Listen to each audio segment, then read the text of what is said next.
नमस्कार दर्शकों, आप सभी का स्वागत है आपके अपने YouTube channel astrologer Deepa Sharma में। ये चैनल आपका है, इसमें आप हमसे कोई भी सवाल कर सकते हैं। आपको लगता है कि आपके मन में कोई जिज्ञासा है, आने वाले किसी त्योहार, किसी अवसर को लेकर अगर आपके मन में कोई भी सवाल है तो आप हमसे कर सकते हैं। बेझिझक कमेंट बॉक्स में छोड़ सकते हैं कि किस त्योहार पर किस तरह की चीजें की जानी चाहिए, किन चीजों को अवॉइड करना चाहिए।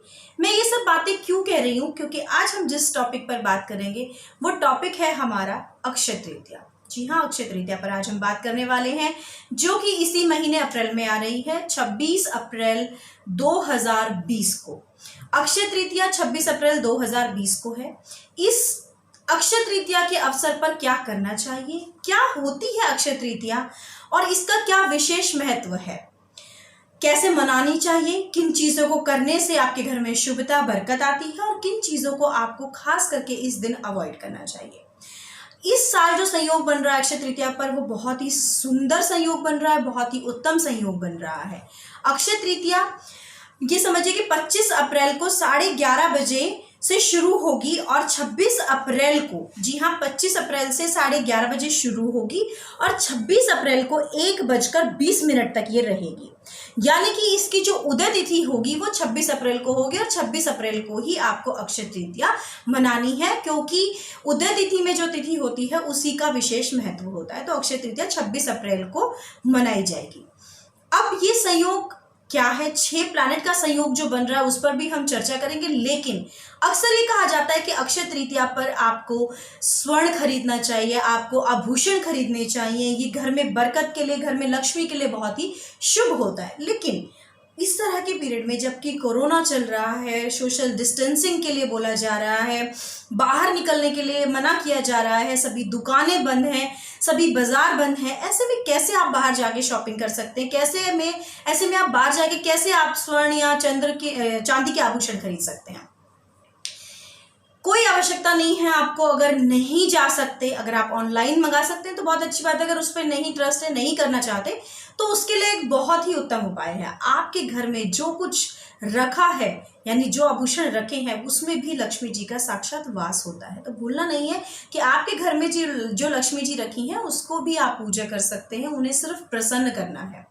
अब ये सारी चीजें मैं आपको जरूर बताऊंगी, लेकिन 6 प्लैनेट का जो संयोग बना हुआ है उसके बारे में हम बात करेंगे और अक्षय तृतीया का क्या मेन महत्व होता है, मुख्य महत्व क्या है, होती क्या है अक्षय तृतीया। ये जो तृतीया होती है ये अक्षय होती है और इसका एक विशेष महत्व है। कहते हैं कि इस दिन कोई भी कार्य अगर आपको करना है, कोई भी शुभ कार्य करना है, तो इससे सुंदर दिन कोई नहीं होता है। क्योंकि इस दिन आपको अगर कोई भी कार्य करना है तो उसके लिए आपको पंचांग देखने की आवश्यकता नहीं है, कोई भी साया देखने की आवश्यकता नहीं है, कोई भी मुहूर्त निकालने की जरूरत नहीं है, क्योंकि ये दिन अपने आप में ही अबूझ साया होता है, यानी कि अबूझ मुहूर्त होता है। किसी से पूछने की कोई जरूरत नहीं होती।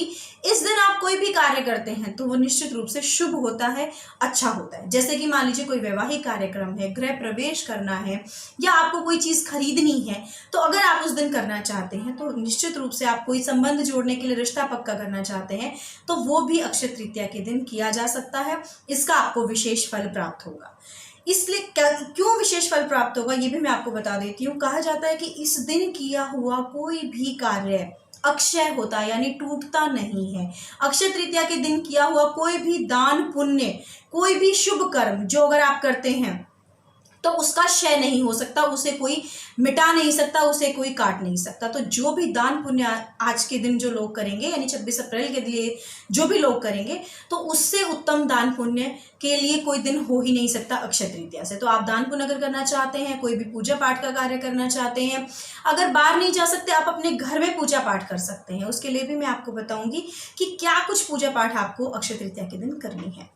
इसके अलावा पहले मैं आपको बताऊंगी कि 6 ग्रहों का संयोग इस दिन बन रहा है, जो बहुत ही उत्तम संयोग बन रहा है। 6 ग्रह कौन कौन से हैं? शुक्र अपनी जो कि सबसे ज्यादा प्रिय माने जाते हैं, लक्ष्मी जी के दिन जो कहा जाता है, लक्ष्मी जी का दिन भी शुक्र होता है, ये अपनी स्वराशि में यानी वृष राशि में चल रहे हैं। चंद्रमा भी वृष राशि में गोचर करेंगे 26 अप्रैल को, जो कि उनकी उच्च राशि है।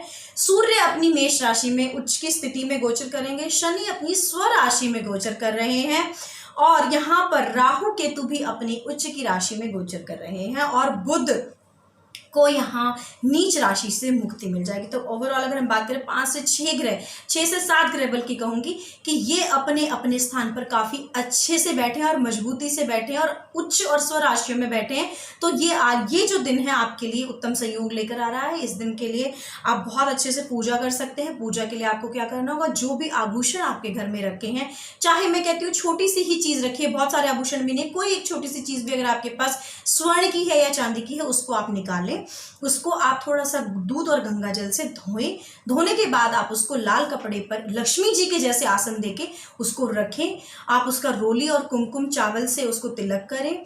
उसके बाद उनको लाल फूल अर्पित करें। उसके बाद आप कुछ भी भोग अगर बनाते हैं घर में, कोई भी मिठाई है, कुछ भी घर में खीर बनाते हैं तो सबसे उत्तम है भोग लगाएं और लक्ष्मी माँ से प्रार्थना करें कि आप हमारे घर में सदा निवास करें, स्थिर रूप से निवास करें और हम पर कृपा करें, हमारे घर में अन्न धन की बरकत हमेशा बनाकर रखें। तो निश्चित रूप से देखिएगा कि ये दिन आपके लिए बहुत ही उत्तम हो सकता है। अब ये दिन इतना उत्तम क्यों माना जाता है? कहा जाता है कि सतयुग और त्रेता युग की शुरुआत इसी दिन से हुई थी, यानी अक्षय तृतीया के दिन ही सतयुग और त्रेता युग की शुरुआत हुई थी। इस दिन रोहिणी नक्षत्र पड़ रहा है। साथ ही परशुराम जी का जन्म, जी हाँ, परशुराम जी का जन्म भी अक्षय तृतीया के दिन हुआ था।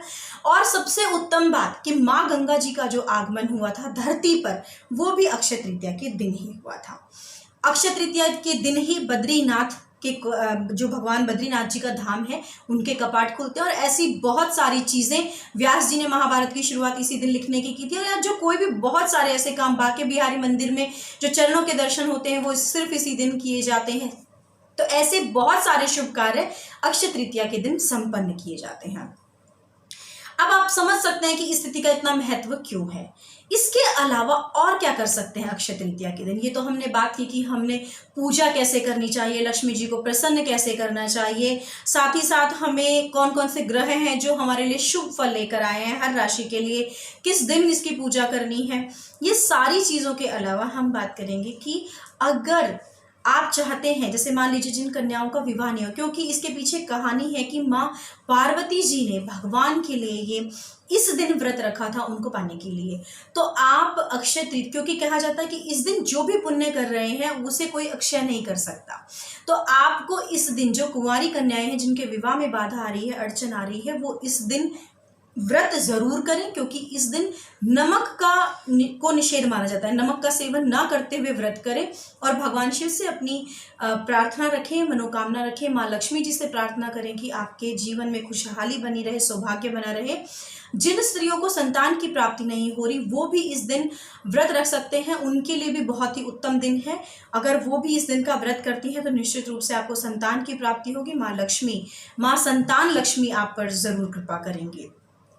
इसके अलावा अगर हम बात करें कि क्या नहीं करना चाहिए, वो सबसे इंपॉर्टेंट चीज़ है, क्योंकि ये तो हमने जो बातें बताई हैं जो करनी चाहिए अक्षय तृतीया के इस शुभ मुहूर्त पर करने वाली बातें हमने आपसे शेयर की कि क्या क्या चीज़ें हैं जो आपको इस दिन करके इसका शुभ फल ले लेना चाहिए। लेकिन कुछ चीज़ें ऐसी होती हैं जीवन में जो नहीं करनी चाहिए या किसी विशेष दिन करने से उनका भारी नुकसान हमको उठाना पड़ सकता है, तो वो भी आपको ज़रूर बताऊंगी। लेकिन उससे पहले जो हमारे चैनल को लाइक, कमेंट, सब्सक्राइब कर रहे हैं उनका तहे दिल से शुक्रिया, धन्यवाद। और आप हमारे चैनल को इसी तरह पसंद करते रहिए। कोई भी सवाल अगर आपके मन में है आप हमें कमेंट बॉक्स में छोड़ सकते हैं, हम अगली वीडियो में ज़रूर कोशिश करेंगे आपके सवालों के जवाब देने की। नोटिफिकेशन बेल को प्रेस करना बिल्कुल भी नहीं भूलना है। अब मैं आपको बताऊंगी कि आपको क्या नहीं करना चाहिए। क्या नहीं करना चाहिए मतलब, क्योंकि जिस तरह से कहा गया कि इस दिन किया हुआ कोई भी कार्य क्षय नहीं होता, तो वो हमने शुभ कर्मों की बात की। तो अगर आप कोई भी पाप कर्म कर रहे हैं या कोई भी गलत कर्म कर रहे हैं, किसी के साथ कोई ईर्ष्या, कोई द्वेष, किसी का कुछ बुरा कर रहे हैं, मन से कर रहे हैं या कर्म से कर रहे हैं, अगर आप किसी का कोई भी कार्य बुरा कर रहे हैं तो याद रखिएगा इस दिन किया हुआ कोई भी गलत कार्य कई जन्मों तक पीछा नहीं छोड़ता है। तो आपको खास करके विशेष ध्यान रखना है कि इस दिन ना आप किसी का मन दुखाएं, ना किसी का दिल दुखाएं और कोई भी ऐसा कार्य ना करें जिससे कि आपका पाप कर्म जन्मों तक आपका पीछा ना छोड़े। पाप और पुण्य की क्या परिभाषा, ये हम फिर किसी अलग वीडियो में बात करेंगे, लेकिन हाँ, पाप और पुण्य का छोटा सा मतलब यहाँ जरूर बताना चाहूंगी। जिस कर्म को करने से किसी की आत्मा को दुख पहुंचे वो पाप है, और किसी कर्म को करने से किसी की आत्मा आशीष दे, आशीर्वाद दे, वो पुण्य कर्म होता है। छोटी सी बात आप इतनी सी समझ सकते हैं।